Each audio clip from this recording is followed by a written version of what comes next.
So magandang araw, magandang hapon, magandang gabi. Depende ho yan sa time zone ng ating lugar at sang sulok tayo ng ating mundo. Sana sa mabuti tayo na kalagayan at walang sakit-sakit ang lahat. Sa mga kababayan nating OFW at mga kababayan natin na nandyan sa Pilipinas, mapapalang araw sa ating lahat. Okay, so kumusta ang lahat mga kababayan? How are you today? Well, I'm hoping na sana magandang ating gising ng umaga at meron tayong very energetic na aura. At sana rin po mga kababayan na hindi nyo nakalimutan ang mag-pray ngayong araw. Kahit 1 minute lang po. Magpasalamat tayo na ngayong araw ay gumising pa tayo at magpasalamat rin po tayo sa mga blessings nating na-receive araw-araw at mga blessings na hindi natin nakikita. Okay? So please, don't forget to pray always, every day. At ngayon mga kababayan, syempre, before na mag-start po ng ating pamabalita, well, kukumustahin ko muna kayo at saka shoutout natin ating mga pinalangga po na mga legends, ang ating mga senior citizen. Hello po, kumusta? Kumusta? I'm hoping po na nasa maayos kayo na kalagayan. Kukumustahin rin natin mga kababayan ang mga pinalangga natin na mga Marcos Loyalist. At syempre, nandiyan rin po makababayan nating DDS all over the world. Hearted makababayan, lalong-lalo na maraming salamat sa Unit Team supporters. And of course, thank you so much at mga returning viewers, mga solid supporters to San Ivan, mga Sukis Sing Channel, thank you so much at maraming salamat sa mga viewers na hindi nag-skip ng ating mga commercials. Thank you so much. At syempre, i-welcome rin po natin ating mga new subscribers, mga bagong pasok sa Sing Channel. Welcome to the family and thank you po for appreciating our channel. Okay mga kababayan, so una po sa ating pag-usapan ngayong araw, isa po sa ating topic na kung saan I think alam niyo na po at nakita niyo ng lahat na nagpalabas po ng pictures yung kabilang kubol tungkol dito sa pagkain ng pulburon ni PRRD. Di ba nakita na natin dyan mga kababayan? At saka yung ginamit po na pulburon ni PRRD, yung sa Goldilocks mga kababayan. So that is added na advertisement ng Goldilocks. So dapat nga pasalamatan ng Goldilocks yung si PRRD mga kababayan. Pero alam niyo po, bakit naman kasi napalabas pa ng pictures na ganyan si PRRD na kung saan, di ba, sinabi niya na noon at saka tinulukan niya po yung issue ng pulburon na video mga kababayan. Na kung saan sabi pa nga niya na wala daw video. Ngayon, nagbunyi po yung kabilang kubol, yung mga pulburon vloggers, na sabi nila, tingnan nyo, talagang style lang ni PRRD, yung ginawa niya sa pagsagot doon sa mga reporter na walang pulburon video. Sa ngayon mga kababayan, ginamit na naman yan ni Marlica, ginamit na naman ni Bagong Lipunan, at saka ng ibang mga pulburon vlogger na meron po at giniit nila na meron talagang pulburon video mga kababayan. Dahil nga sa pagpalabas po ni PRRD ng video na ganan. Diba? Ang medyo hindi ko nagustuhan talaga yung papalabas ng picture na ganyan mga kababayan. Kasi nga ito indications na kung saan makagulo na naman po. Na tayo po tuwang-tuwa na mga Marcos supporter, mga Marcos loyalist, at saka pa rin po yung mga DDS na mga matitino. Tayo po tuwang-tuwa na yun po tinulukan na at saka sinagot po ni PRRD. Supposed to be mas stop na dun mga kababayan. Ngayon, uminit na naman po yung pulburon video at saka sabi pa nga nila mga kababayan na ilalabas daw talaga sa tamang panahon. Alam niyo ba ang tamang panahon mga kababayan? Kasi nga narinig ko doon sa isang vlogger na si, alam niyo na po, ayaw ko lang banggitin, na si letter FOODET, na sabi niya, ang next daw nila na move, i-forward daw nila at tamang panahon ang June daw mga kababayan. I am not really sure kung ano bang yung nandyan sa June na yan, kasi sabi na ito daw ay GMA na format mga kababayan. Yung style po ni GMA i-apply nila dito at saka ang tamang panahon daw yung June. Well, I'm not sure, paki-explain lang po kay Sir Ivan, saka hindi ko talaga naintindihan kung bakit June mga kababayan. Basta ayon po sa mga sinabi ng mga pulburon vloggers ngayon, sa June na naman daw ilabas nila yung pulburon video ni PBM. Bakit? Kasi nga hindi pa tapos yung video mga kababayan. Naniniwala pa rin sila na mayroong video. Kung hindi na naman nila ipapalabas sa June, well, talagang mapapahiya sila mga kababayan. Kung hindi nila ipapalabas sa June, well, next year or baka December na naman po. So until matapos na lang po yung term ni PBM, hindi pa rin pumapalabas yung video ni PBBM kasi there's no such video ni PBBM. At yan po sinagot po ni PRD na mga kabayan. So I think wala naman siguro wala naman siguro implications yun. Wala naman siguro ibig sabihin ni PRD mga kabayan. Nagkataon lang talaga. Pero sana po yung mga ganyan kasi nga mainit yung issue ng pulburon. Hindi na sana nagpalabas po ng pictures na ganyan si PRD Makabayan, di ba?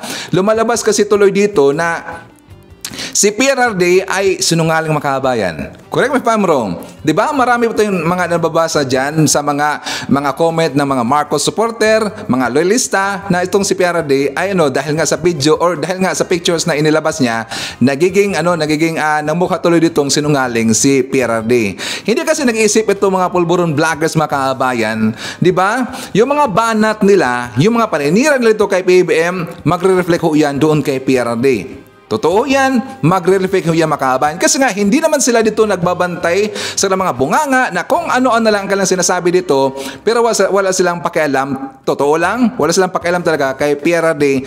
Kahit masisira na dito sa PRD, magkagulo na yung mga DDS, wala silang pakialam. Bakit? Kasi ang pera lang po ang kailang iniisip makabayan. Yun naman talaga ang totoo. So, this coming June na naman po, take note, this coming June na naman po, ang sabi nila, ilalabas daw ang video na yan. So ngayon, di ba napag-usapan natin kahapon si General Macanas makabayan? Well, siya nga pala, tinignan ko po yung channel ni General Macanas mga kabayan na kung saan alam nyo ba na dinilit na niya ang kanyang yung nag-viral na video na kung saan makikita natin doon yung kinasuhan siya ni General Acorda, yung thumbnail na ginamit niya yung mukha ni General Acorda at saka ni Browner, tinanggal na niya mga kabayan. Siguro hindi yun dinilit totally, baka gin-private niya lang po. Yes, pinuntahan ko kanina ang kanyang account, tsaka tinignan ko pa doon kung meron pa kasi meron nag-feed sa akin makabayan. Sabi niya, Sir Ivan, dinilit na yung video ni General Macanas. So pinuntahan ko doon, kinonfirm ko, hindi ko na makita makabayan. So probably yun po ay gin-private. Bakit niya gin-private? Baka yun po siguro ang advice ng kanyang attorney makabayan or kanyang abogado. So pati rin po itong si Kapitan Dado. Si Kapitan Dado na nahimik na makabayan. Bakit? Kasi ang last niya na vlog, that is 6 days ago. 6 days ago, until now, wala na siyang ibang vlog makabayan. So baka, advice siya sa kanyang pamilya na huwag nang sumali sa ganyan kasi yan po yung nakasira talaga at hindi po maganda ang kanang ginagawa makabayan. Magdudulot kasi yan ng kaguluhan. So, buti na lang itong si Pinoy vlogger, at saka itong si Kaplan Dado na nahimik na makabayan. So, sana kung babalik sila sa pag-vlog, huwag nang mga ganyan. Ang dami naman po mga pwede nating i-vlog. Di ba mga good news ni PBBM sa gobyerno natin, kung meron tayo nakita ng mga good news, ibabalita natin. Huwag yung ganun yung magdudulot kayo ng kaguluhan, magkagulo dito yung Pilipinas. Well, hindi lang naman po masisira si PBBM. Ang masisira dito yung bansang Pilipinas. So sana mag-isip sila makabayan. Ngayon, napag-usapan rin po natin kahapon at saka nabanggit ko kahapon na si Browner ay parang magkakaso makabayan. At saka sabi ko, sanang lang na magkaso rin po si Browner para hindi na po ito pamarisan ng ibang mga vlogger. Meron po tayong viewers dito na hindi po nagustuhan ang sinabi ni Sir Ivan. Actually, ang kanya pangalan, palagi ko itong nababasa dyan sa baba. Pero this time, siguro hindi siya nag-agree sa aking sinabi. At saka ang kanyang simpatya doon po kay General Macanas makabayan. But so of course, I respect that. Kasi iba-iba po tayong pananaw po sa nangyayari. Iba-iba po tayong mga opinion. Pero for me, para sa akin po, pasensya talaga. Pasensya. Kung magkakaso man dito si Browner doon kay General Macanas, well, okay po para sa akin. Bakit?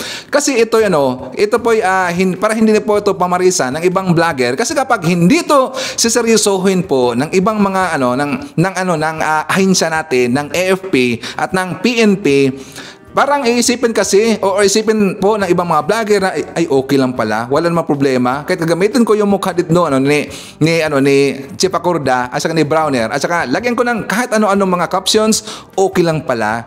Yun kasi ang mangyayari makabayan. At saka sabi dito po ng ating viewer, sabi niya, akala ko makajos ka Sir Jel. bakit gusto mong magsampa din ng kaso si Bronner? Ibig sabihin, maging masaya ka kapag makulong sila? Well, siyempre, hindi ako masaya na makulong sila, mga kababayan. Sino ba dito yung tao na masaya na magiging makulong yung isang vlogger, mga kababayan? Sino ba dito yung masaya? Di ba wala? Pero for me, sana maintindihan nyo rin po na ito'y ginawa ng gobyerno natin para hindi ito pamarisan ng ibang tao, mga kababayan.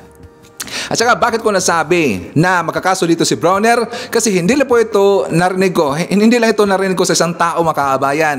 Asan po doon sa sinabi ni, di ba, sabi po ni Mike Abe na makakaso si Bronner. At saka sabi pa nga ni Mike Abe na sana daw magkaso si Bronner.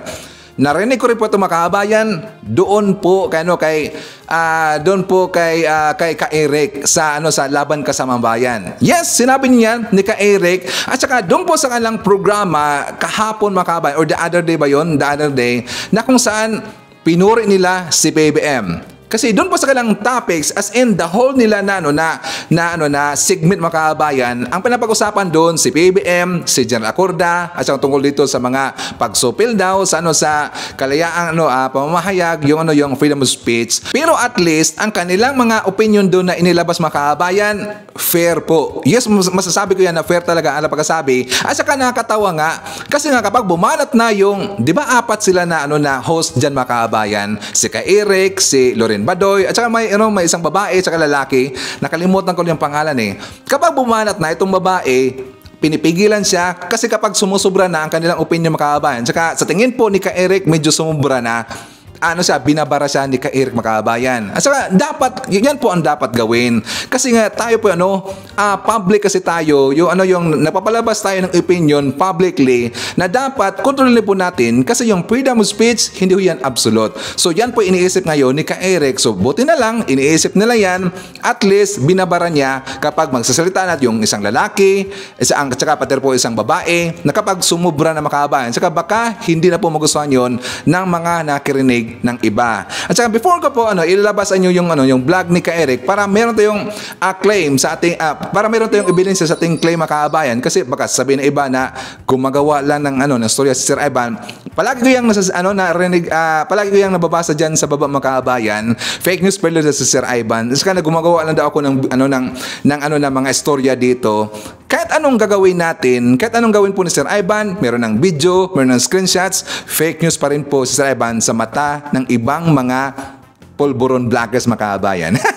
But before that, siyempre, so, isa-shout muna natin ating mga top 5 commenters. Sila si Ma'am Shane Sibal, Robel Ferrer Official, Maria Bida Seplon, Amy Joaquin, and Viven MRS, or Mrs. ba siya?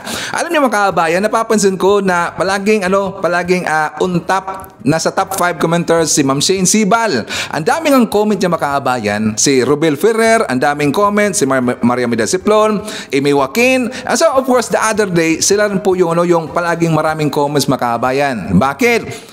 Kasi alam ko, gigil na gigil sila at saka galit na galit sila sa ginagawa po dito ng mga paninira, ng mga anti-Marcos doon kay PBBM. At lalong-lalo na doon po sa mga vlogger na napapakalat po ng mga maling impormasyon, mga kababayan. Kaya gigil na gigil sila at marami silang nabitawan po ng mga comments. Also, share po natin ang ating mga channel members. Sila si Mel Grace Holmes, Biabi Bar, Russell Teruel, Fiz Calante, Posong Inami, and Cosmo Defender. Hi to Blazy Caronan, Brian Baltasar, Maiti Baisa, Wilma Malabanan, Chris GP, Oscar Buena Obra. Nandiyan rin po kasama natin si Emiliano, Barcial Jr., Regine Kodama, Bergie Onggang, SMP, Dakila Fax, Noel Narasida, Nonay Floren Hills, Ros Gibara, and FL DQ. Nandiyan rin po si Ma'am Angelita Holsinger. Also, mga kababayan, pag-uusapan rin po natin yung tungkol dito sa meron dang People's Initiative, yung pinapirma sila, mga kababayan, para daw to support daw na amindahan yung 1987 Constitution, yung batas ho natin. 'Di ba? Lumabas na po sa balita na in exchange daw sa signature, meron silang ayuda, mga kababayan. 'Di ba? Kumalat na ho yan ngayon. Pero alam niyo ba, nadawit dito yung pangalan ni Congressman Richard Gomez, mga kababayan, pati rin po ni Ruben Padilla. At bakit? Meron ipapakita sa inyo mamaya na isang vlogger, isang attorney, mga kababayan. At saka explain ho niya yan. Also, pag-usapan din po natin Di ba na ano naipakita ko kahapon or nasabi ko nga pala kahapon yung tungkol po dito sa probably at baka mangyari ito na pamimirahan po ni Hitad itong si General Macanas mga kabayan. 'Di ba? Naalala niyo po na sinabi ko yung kahapon. Kasi nga iyon po yung kumalat na balita noon pa. I think mga year ago na ba mga kabayan. Nito po tungkol sa issue ni Doc Yumol na kung saan si Doc Yumol pinipirahno nila. At yan talaga napalabas po ng ng sulat kamay na letters si Doc Yumol at saka inilabas niya ang kanyang saloobin kasi nga dumating at saka nakarating po sa kanyang nakarating nga pala sa kanya yung information sa kung saan ginamit ang kanyang pangalan para magkaroon daw dito ng fundraising para daw itulong sa kanya makabayan. Pero ang problema, hindi po dumating sa kanya yung fundraising sa ginawa ng dalawang vlogger. So mamaya meron tayong ebidensya kasi nga may ipakita ko sa inyo na vlogger na kung saan nakakuha siya ng sulat kamay po letter from Doc Yumol at doon po sa letter na yon malalaman natin kung sino yung mga vlogger na yung makabayan. Okay, so but before that, siyempre babalikan muna natin yung una kong binanggit, yung tungkol po sa laban kasama ang bayan makabayan para meron pong ebidensya si Sir Ivan na kung saan kasi nga si Ka Eric nakausap niya si Chief Acorda, nakausap rin po niya na nabanggit niya daw doon na si Browner magkakaso rin po dito kay General Macanas makabayan. So for more details, let's watch this. Hindi ko rin po itatanggi sa programang ito na I have a personal friendly relationship also kay Chief PNP General Acorda nang siya Colonel pa, nang siya po nasa Directorate for Intelligence. Pero kami po ay magbibigay ng aming kuro-kuro as individual commentators sa programang Laban Kasamang Bayan sa online episode na ito. Una po, naniniwala ako personally at kami din sa Laban Kasamang Bayan ang kalayaan at karapatan sa malayang pamamahayag, malayang pagnanalita, freedom of the press, freedom of expression, freedom of speech. Ito po ay mga fundamental na mga karapatan na dapat ay hindi nilalabag at dapat ginagarantiyahan ng batas, ng gobyerno at ng mga opisyal ng gobyerno. Inviolable. Fundamental rights. Yun pong ibig sabihin. So balit ako rin po ay naniniwala na may mga hangganan po ito. Hindi po ito absolute. The way we are also governed by that. Yung cyber law, cyber libel, defamation, oral or whatever na pagpapahiya ng tao, yan po ay mga limitations ng batas para po hindi maging absolute ang pag-abuso o hindi maabuso ang karapatan na ito. Pero nauna pong sinabi ng batas, the right to freedom of expression, free press, and free speech are fundamental, inherent, inviolable rights. Nilalagyan lang po ito ng mga limitasyon ng batas, partikular kung paano ito i-exercise under responsibility and accountability of individuals na gumagamit ng ganitong karapatan na dapat alam niya na ito'y matuwid at para sa ikabubuti. Ngayon, hindi po namin saklaw kung ano po ang content ni General Macanas sa kanyang vlog. Why was he being sued for cyber libel? Ang pagkakawa ko, ma'am, nakausap ko si General Acorda. Hindi siya tumututol o pumipigil kay General Macanas na magsalita. Kasi pananagutan naman niya yon sa kanyang karapatan sa pagpapahayag at karapatan niya yon. Na-offend daw siya, ma'am. Ito General Acorda, pasensya ka at i-reveal ko dito yung napag-usapan natin ng Lunes ng umaga. Na sinabi mo na bakit gagamitin yung picture ko. Picture ni General Acorda at picture ni General Browner. Chief of Staff ng AFP, Ma'am Lorraine, Miss Ina Franco, at si General Acorda ay Chief of the Philippine National Police. Sa gitna ang picture ni BBM at nakalagay parang clickbait o headline na AFP, PNP Generals withdrawing support from BBM, tapos may question mark. Sabi niya, bakit kailangan ilagay ang picture ko doon at picture ni General Browner para magkaroon ng malicious insinuations na kami ay namumuno sa pag-withdraw ng support sa presidente na aming commander-in-chief.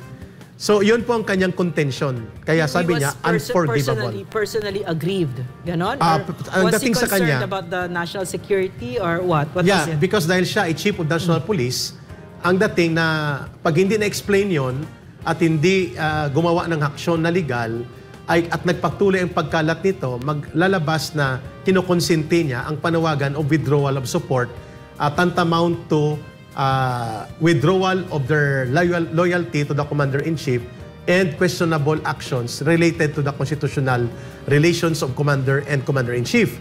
So sabi ko, sir, bakit kailangan mo siyang kasuhan? Sabi niya, para maturuan siya ng leksyon. Yun ang kanyang punto. Kakalungkot na kinasuhan na pala siya nung Monday ni General Acorda. Both of them ay kinikilala kong mga kaibigan. So I have to refer muna kay Ma'am Lorraine, kay Miss Ina at kay Brother Franco before ako magbigay ng aking sariling synthesis of my position. Si General Bronner, sabi ng mga Susunod. balita, ay susunod na mag-file ng kaso. Because of the destabilization, Ang issue. context nila ay nagde-destabilize si General Macanas. Really? An So, ordinary ibig sabihin, citizen can sabi. Ibig sabihin, makapangyarihan siguro si General Macanas para makapagsabi ng ganun at maniniwala din sila na kaya maglungsad ng destabilization effort. Ganun po ba yung sinasabi natin Did they dito? say, may question ako, did they say how General Macanas Yung ma'am, yung title destabilized, title ng kanyang Hindi ko nga napanood sulat, yun. yung Talaga? AFP generals and PNP generals Ilan ba ang followers withdrawing niya, support from BBM. Sabi nila, ito ay maliciously imputing not only against their persona but because of the chain of command. Yes. Lumalabas na tinarget ni General Macanas daw si General Bronner at si General Acorda to create confusion and to promote and foment destabilization agenda among the ranks of the security sector, which could not be a license for free speech kasi yan ay may mga limitation sa batas. Well, that's the claim of General Acorda. Yes. General And Bronner one more. is yet to issue an official statement. Sa isang normal na Pilipino, pag ikaw, especially Chief of Philippine National Police ka, is very threatening na hindi ka pwede makapagsalita. At ito, I can possibly say that this will have a chilling effect for everyone. Yeah. Yes. Kasi bilang isang mamamahayag, isa mong karapatan, bibigyan po kayo ng isang example. Ang pinaka-perfectong example dito, ang ating Pangulong Ferdinand Marcos. Bongbong Marcos. Siya nga, sinabihan siya ni Raul Manuel. Mamamatay tao ang tatay niya at pati siya. Si Percy Lapid. Ikaw ang responsable sa pagkamatay ni Percy Lapid. Nagsalita ba ang ating Pangulo? Hindi siya nagsalita ni Hindi niya Kapitin. pinatulan. Or inaatake siya ng mga pulboron accusations. Yes. Nagsalita. Na alam natin, Correct. insinuations ay tinatawag Ngayon, siyang addict. lumalabas Correct. Pero tahimik siya. Ang dami, di ba? Hindi siya nag-file ng kaso. Affected ba ang ating Pangulo? Hindi siya apektado dyan. Di ba? Dahil you really have to walk the talk. Yun ang normal na sistema ng ating pamahalaan. Na kinakailangan meron din pumupuna. Para makita ng taong bayan, ito simpleng vlogger lang naman na hindi mo dapat pinapansin. At kinakailangan mo manindigan. Okay, so unang-una, pasalamatan muna natin si Franco at saka yung team po ni Ka-Eric Makabayan, ang Laban Kasamang Bayan, na napansin nila at saka na-appreciate nila yung ang ating Pangulo, si PBBM, na kahit anong pukol dito na makapaninira po ito kay PBBM, binaliwala lang po ni PBBM. Di ba Makabayan? Hinayaan na ho yan ni PBBM. At least na-appreciate nila kasi dito po gin-compare na dito kay General Acorda, na kung saan si General Acorda parang napiktuhan kagad Makabayan. Saka si PBBM hindi daw napiktuhan kahit anong bato sa kanya ng mga paninira. Pero magkaiba naman kasi ang sitwasyon na kung saan siyempre si General Acorda gusto niya ditong protektahan yung hanay ng PNP. Siyempre, protektahan niya kasi nga yung PNP Makabayan at masisira ho dito yung pangalan ng PNP. Pagsasabihan sila na dito na si General Acorda, AFP, PNP na kinubinsi na si PBBM para mag-step down sa kanyang post. Paninira ho yun. Hindi maganda yun Makabayan. Even though nilagyan po ng question mark ni Macanas doon sa dulo ng kanyang captions, pero may mali doon sa sinabi ni Ka-Eric Makabayan. Di ba sabi ni Ka-Eric sa caption daw ni General Macanas na AFP and PNP nag-withdraw na ng support kay PBBM. Di ba mali ho yung Makabayan? Ang original po, ang sabi doon, AFP and PNP convincing PBBM to step down o to resign. Yan po ang original. Baka siguro yung nakita na nila, yung video na ni Macanas, pinalitan na ng captions Makabayan. Di ba? At saka one thing, hindi lang po simpleng vlogger si General Macanas. Unang-una, si Macanas, malaking pangalan yan. General ho siya Makabayan. At saka, next po, itong si Macanas nakakuha po ng malaking engagement dahil po kay Maharlika Makabayan, di ba? Or kahit noon nakita natin si General Macanas, saka doon sa panahon po ng mga kampanya, kilala na po si Macanas, saka matatawag natin dito na hindi po simpleng vlogger si Macanas. So in short, kilala po itong si General Macanas. At saka magbasa tayo ng comment mga kababayan, kasi meron akong nakita po na comment ni yung political analyst si Antonio Contreras mga kababayan.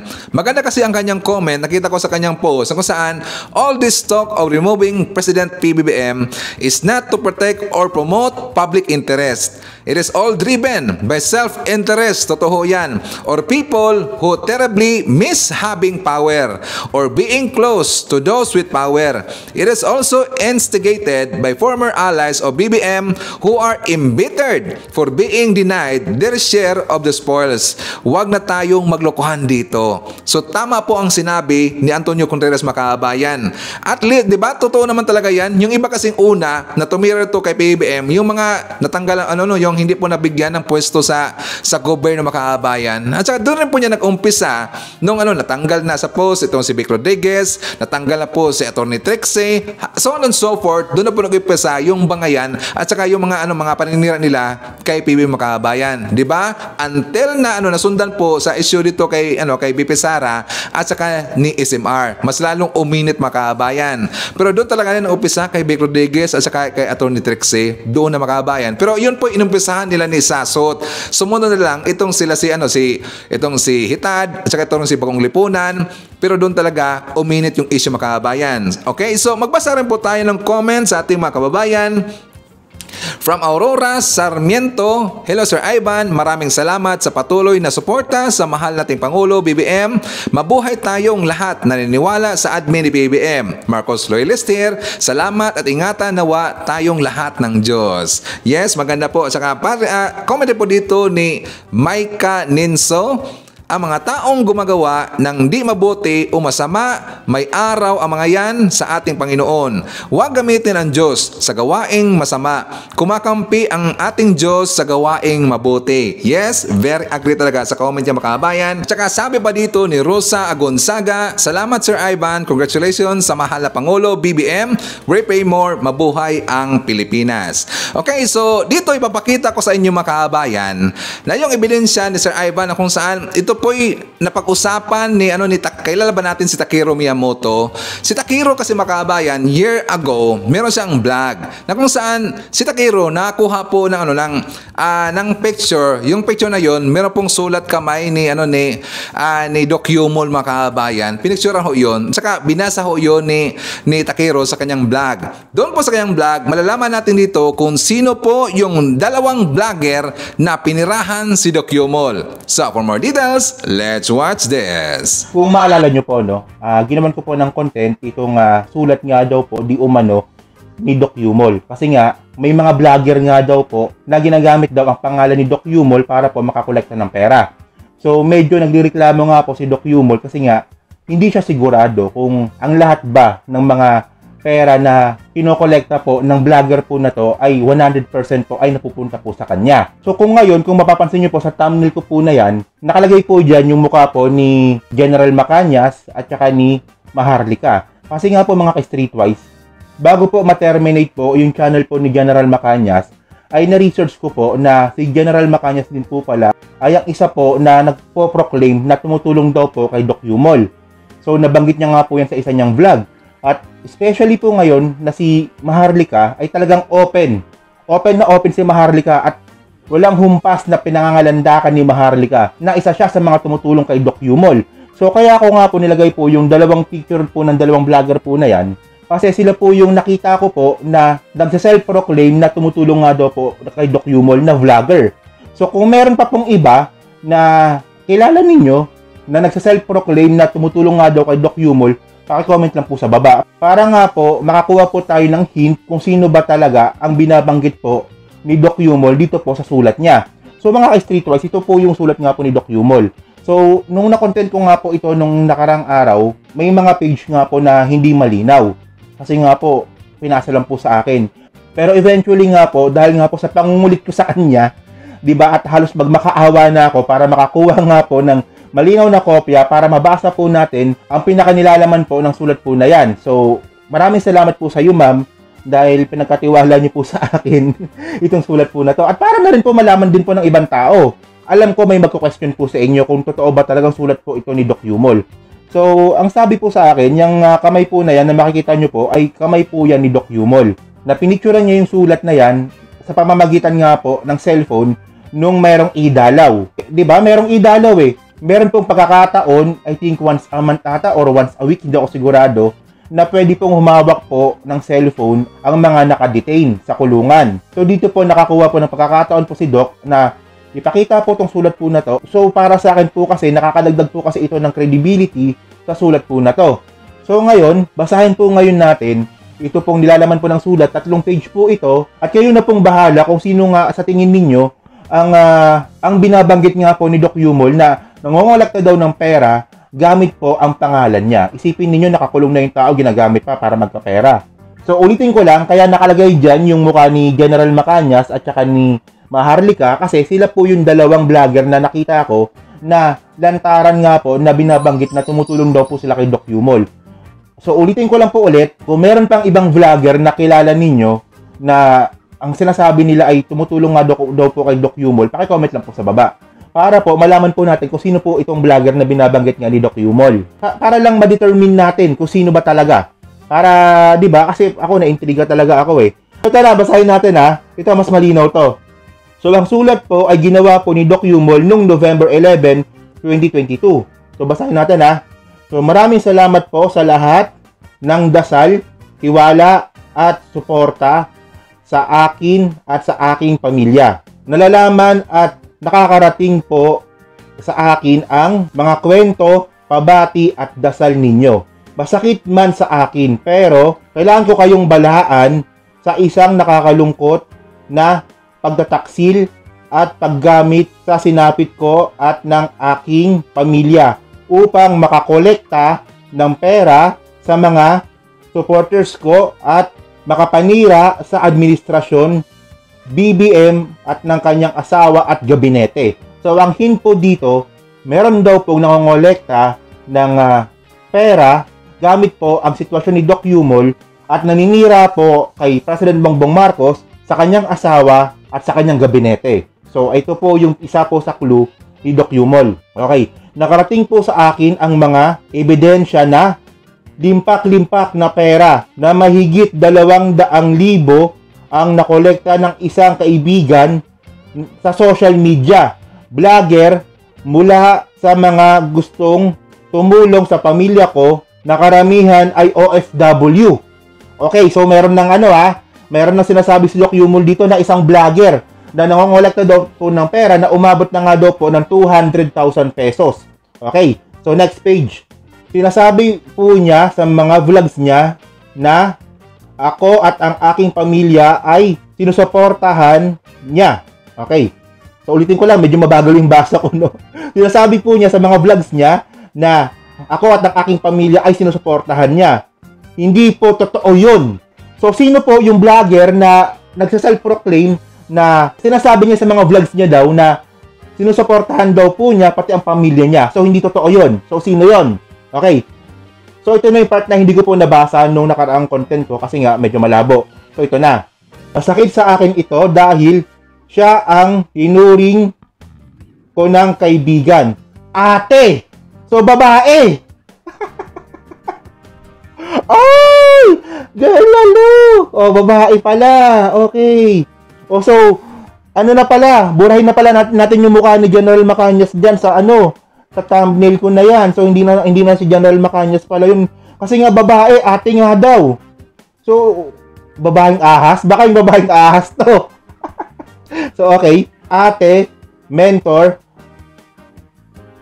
confident ba to? Pero sa panahon na sadlak ang pamilya ko sa dilim ay ginamit niya itong pagkakataon upang makapang-scam ng kapwa at sirain ang administrasyong BBM na dati naman niyang kinampanya at akin pa ring patuloy na sinusuportahan ang administrasyong BBM at Duterte. So, ito na yung mga clue ni Doc Yumol. So, babae na tinuring niyang ate, mentor, na dati sumusuporta po sa administrasyon po dati ni PBBM at ngayon po ay sinisiraan niya na ngayon. Okay. Ang galing. Ang ganda ng pagkakasulat ni Doc Yumol dito ha. Okay.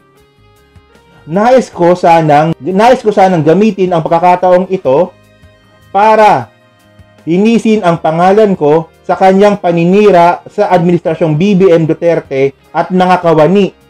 Sa totoo lang, nahihiya ako dahil nagagamit niya ang laban ko, pamilya ko, sa paninira, pamumulitika, at panggagansyo sa mga OFW.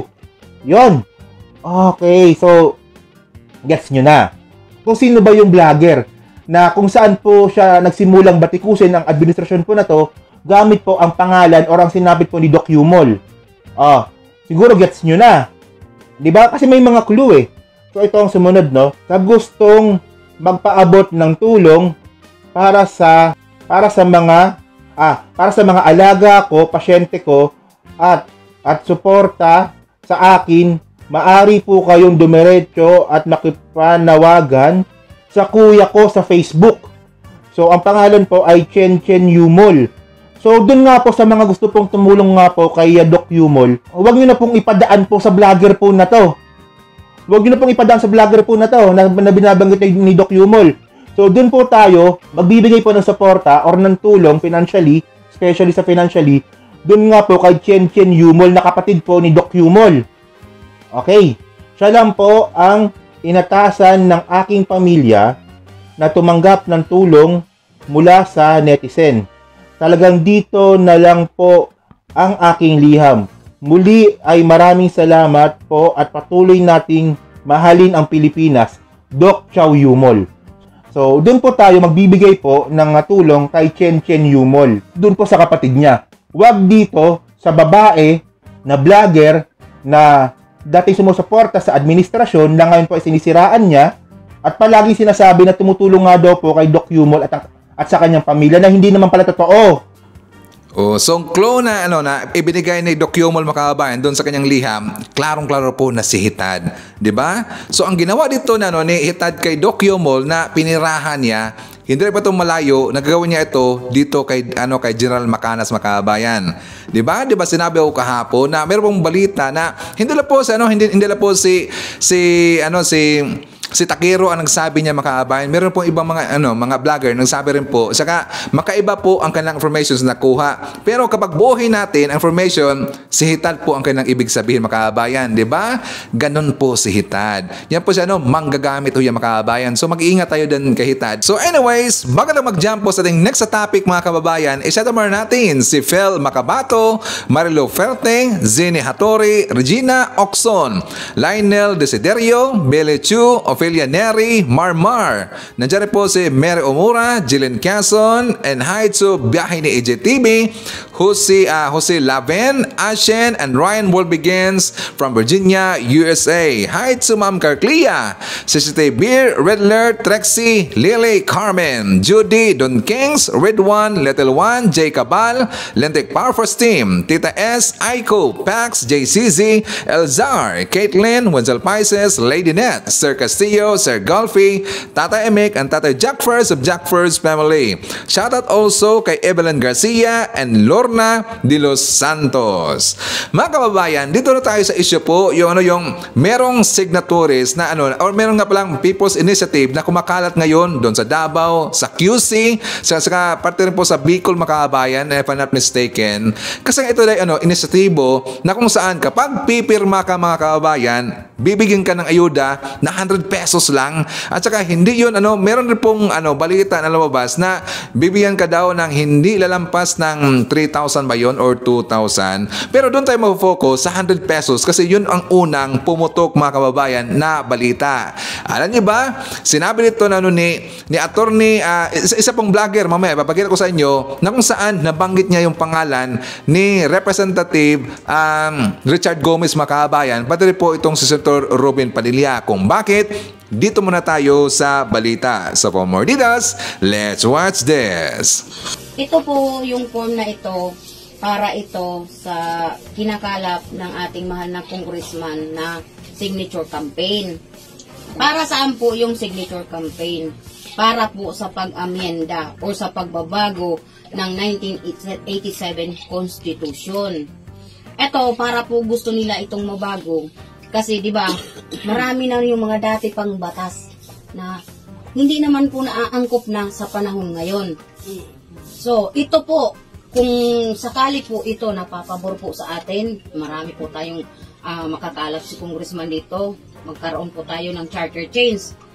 Malaking tulong po ito sa atin. Bakit? Di ba po binibigyan tayo ni congressman ng AX? Di ba po binibigyan tayo ni congressman ng tupad? Ang AX po ba at tupad batas ngayon? Wala pong batas, di ba? Kung ito po magkaroon ng pagbabago, gagawain na pong batas ang AX at tupad. Hindi lang po kayo, hindi lang po tayo makikinabang. Lahat na po ng mga kamag-anak natin. At buong Pilipinas po. Di ba po laking tulong giginhawa tayo? Meron tayong laging ayuda. Meron laking tulong po sa atin, di ba? O, kaya po, ito po, bilang po mga leaders po ng ating congressman, kung kayo po pipirma po dito, meron pong pakonsuelo ang ating mahal na congressman. Po. Ito po, nanay, meron pong pakonsuelo sa atin ang mahal na congressman. Bibigyan po tayo ng AX. O, di ba? Yun. Ito po yun. O, patay mo na.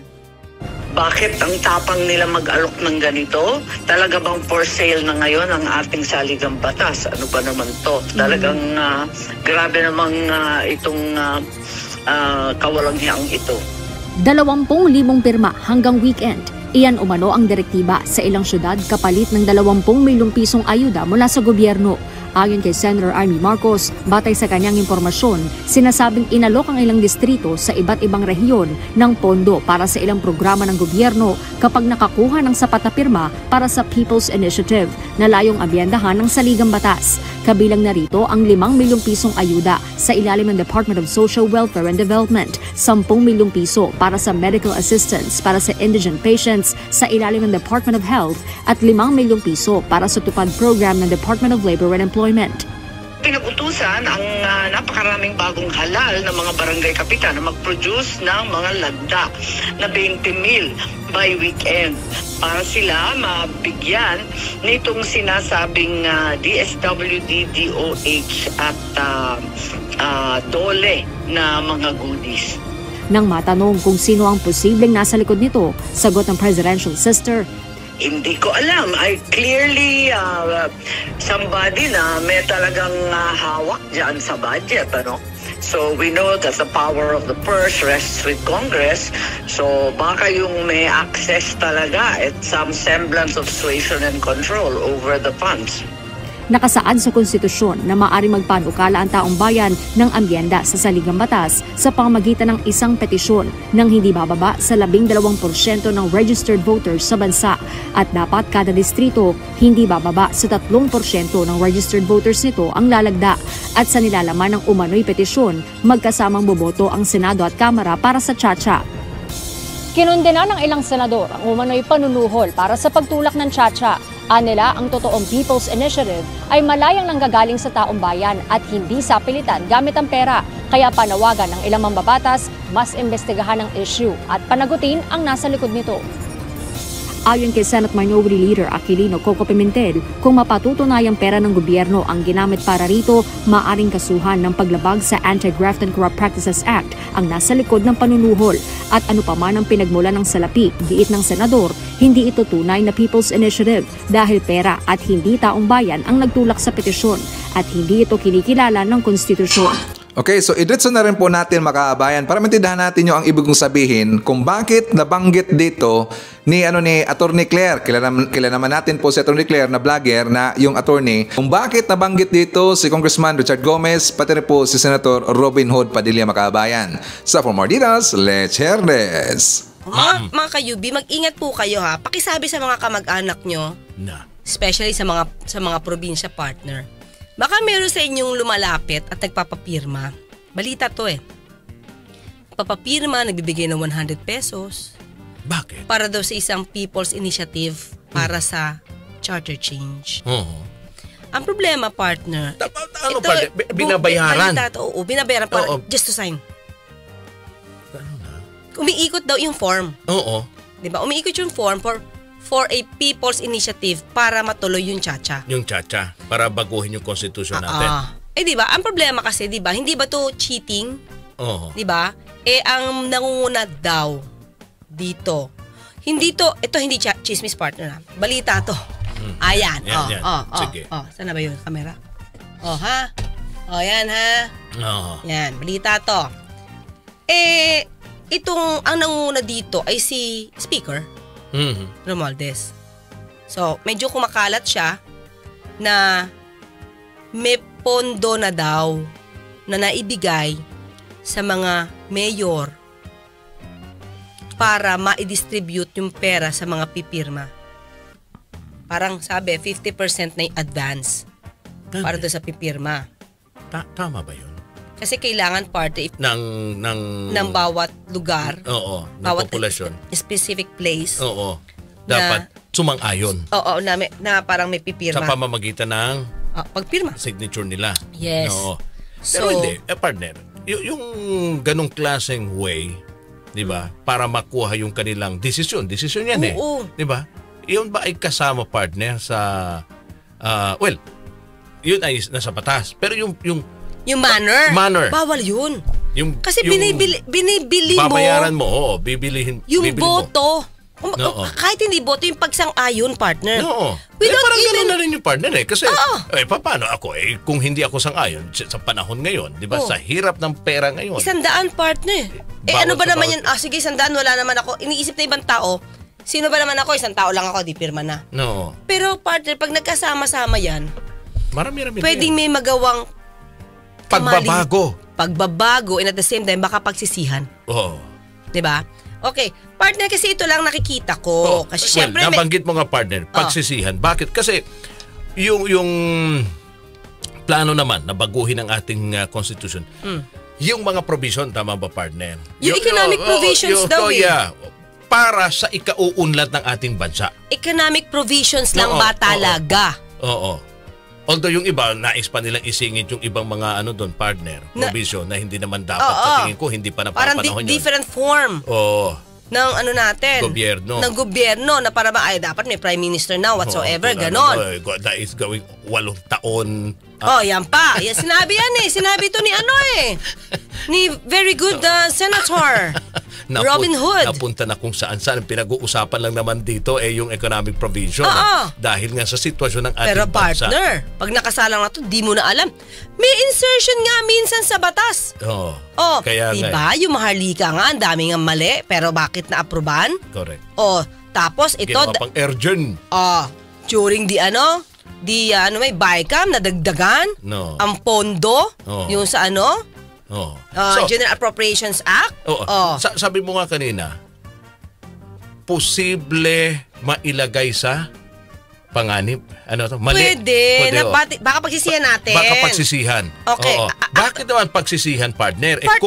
Kung para naman sa ikauunlad ng ating bansa. Kasi ekonomiya yan ngayon ang kailangan natin Magandang ekonomiya. Para lahat ng mga Pilipino, kahit papano, partner, magiging aangat din yung buhay. Una. Nakasalalay Ano munang provision, partner? Nakikita ko dyan sa nababasa natin, parang isa dyan, i-allow natin ang foreigner to own land. Nako. Sige, nandiyan dyan, partner. Diba? Alam mo, tingin ko ito, dapat debatihin to, partner. Ito nga. Focus its attention on proposal regarding restriction in the entry of foreign capital and investments, including charter change, Speaker Romualdez said. So, entry ng foreign. Ano ba ang sinasabi dati dito? Okay, partner. Isa sa nagsusulong na dapat magkaroon na allow na yung foreigner na mag-acquire ng land dito sa Pilipinas, isa dito si Congressman Richard Gomez. Kaya sila nagkasundo ni Senator Robin Hood Padilla. Isa yan. Kasi ang alam ko, basta, ang gusto ni Congressman Richard is payagan. Payagan na. Kasi sa kasalukuyang batas, hindi pinapayagan. Hindi. Okay, mga kayubi kasi ganito yan. Tandaan natin, dami-dami na nating utang. Diba? Anong bansa ang pwedeng bilhin? Hindi ko alam kung paano nilang gagawin to. Paano magkakaroon ng restrictions dito? Kapag inalaw nila yung foreigner dito, baka ang kapitbahay mo sa susunod, Chinese na. Kasi, mas kaya nilang bumili. Tapos, yung mga pobre natin mga kababayan na wala nga partner, binigyan mo nga ng pagkain. Wala nga bahay, nasa kariton. Correct. Baka dumating yung time, partner. Squatter tayo sa sarili nating lupa. Nakakatakot nga yan. Pansinin niyo mga kayubi. Sa isang condominium, partner, minsan ilan porsyento ang may-ari nun foreigner na. Allowed yun, partner. Walang problema dun. Kasi allowed ang foreigner mag-acquire ng condominium. Okay. Walang problema yun. Kasi walang lupa yun. May lupa in a way, pero common ownership sila eh. Walang problema, partner. Saka hindi niya talaga madadala yung lupa nun, partner, kasi hahatiin na lang yun in the future. Value na lang yun, di ba? Pero yung lupa mismo, partner, di ba? Tapos ilang ektarya ang pwedeng bilhin. Baka yung mga pipirma dito, di nila alam. Kasi partner, pag pirma, in-explain nyo ba bakit pipirma? Tapos binabayaran nyo daw ng 100 pesos kada pirma. That's cheating. Ay, sabi siguro naman. Okay, para wala lang issue, ang West Philippine Sea, may batas naman pala kayong gano'n. Bilhin na namin yan. See? Totoo, partner, di ba? Di ba, parang Ray? Parang tapos ng issue, gumawa na kayo ng batas. Ito, kumbaga parang hindi pinapaya. Hindi, joke lang. Totoo, di ba, partner? Itong katwirang nadinig ko, okay? Nung na-interview namin dati si Congressman Richard Gomez, actually, magaling kasi siya magsalita eh. Nadadala ka talaga. Pero if you will think about it, ang sabi niya ganito, makakapagpasok ito ng malaking investment. Kasi yung mga foreigner, di na sila matatakot mag-invest sa Pilipinas kasi they will own the land. Pag in-own nila yung land, di ba, more workers daw ang pwedeng tumating. Sigurado ba yan? Di ba nga nandito sa Pogo, di naman Pilipino ang mga worker. Puro mga Chinese. Di ba? Ang sa akin lang, saka partner, if you really want to have an investment na galing sa foreign nationals or foreign companies, partner, pwede mong gawin yan nang hindi mo ibebenta yung lupa dito. O di mag-ano kayo, mag long-term lease kayo, partner, para alam nila na pwede sila mag-invest dito. Let's say, bigyan mo ng 50 years or 100 years. Di ba? So, sagad-sagad na yun. But still, they cannot own the land. Ito, dapat sa Pilipino to, kahit ano mangyari. Sa susunod na mga henerasyon, sa susunod na mga henerasyon, baka wala silang lupa. Okay, so ngayon, nakita ko sa balita mga kabayan, si Senator Amy Marcos nag-file na po dito ng resolusyon para imbestigahan ito doon sa Senado. Kasi alam nyo, dapat kasi itong pag-uusapan at saka pagdidebatihan mga kabayan para malaman natin kung sakaling ito'y totoo talaga na ito'y ginawa na para sa People's Initiative. Dapat malaman natin kung ano yung amindahan nila na batas mga kabayan, kung ano ba yung idagdag or tatanggalin. Dapat may karapatan tayo na malaman po yun kasi para handa tayo in case po ma-implement nila yan saka amindahan nila yung 1987 Constitution, at least alam ho natin kung ano yung mangyayari mga kabayan, di ba? Hindi dapat yung, di ba, nakita natin sa balita na naging blind yung iba, hindi nila alam kung ano pong ibig sabihin kung yung doon sa pinirmahan na form mga kabayan, basta pirma lang silang pirma, at saka alam nyo, kawawa dito yung yung mga kababayan natin na pobre. Ang iba nakita ko sa balita na hindi na alam kung ano lang pinirmahan ng mga kababayan. Kasi nga narinig na nila na merong ayuda daw, merong ibigay, yun na. Ito kasi yung minsan problema po sa ating mga kababayan na kung siyempre alam naman natin, mga kababayan natin na marami talaga ating mga kababayan na nangangailangan po ng pera. Pero sana man lang po, mga kababayan ko, basahin mo natin kung in case meron pong pinapapirmahan sa inyo, kung ano nakasulat doon, dapat intindihin natin. Okay? Baka kasi in the future, pagsisihan natin yan. Okay? So anyways, magbasa rin po tayo ng ibang comment mga kababayan. Sabi ito ni Ma'am Elizabeth Siles, "Good day Sir Ivan, binabaliktad nila sa Marcos supporters ang ginagawa nila mga fake news itong mga pulburon vloggers." Yes, sabi ba dito ni Ma'am Teresita Pinafael, "Tama si Acorda. Hindi ako pabor ni Tolfo, hindi siguro alam ni Tolfo kung bakit nasabi ni Acorda yon. Tama si Acorda. Walang alam si Tolfo, manood ka Tolfo sa YouTube sa sinabi ni Macanas na kagaya mong mga sinungaling." At sabi ba dito ni Susan V. Payawal, "No, it is Chief Acorda's duty to remove bloggers who are spreading disinformations, lies, and inciting rebellion, and to go after those who are using photos of officials who has no authority to do so. So yes, Chief Acorda, go after all of these destabilizers."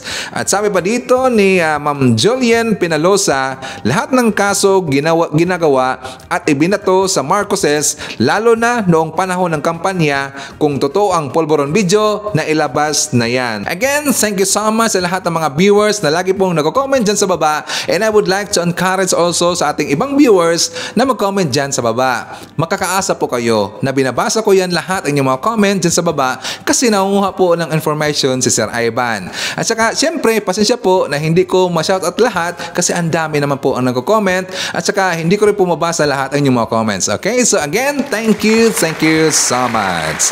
At yan po ating manakalap ng mga balita ngayong araw. Kung nakaabot ka po sa portion na to, sana nakapag-like na ho tayo. Libre po ang mag-share, libre din ang mag-subscribe. Again, maraming salamat sa mga viewers na hindi nag-skip ng ating mga commercials. Thank you so much.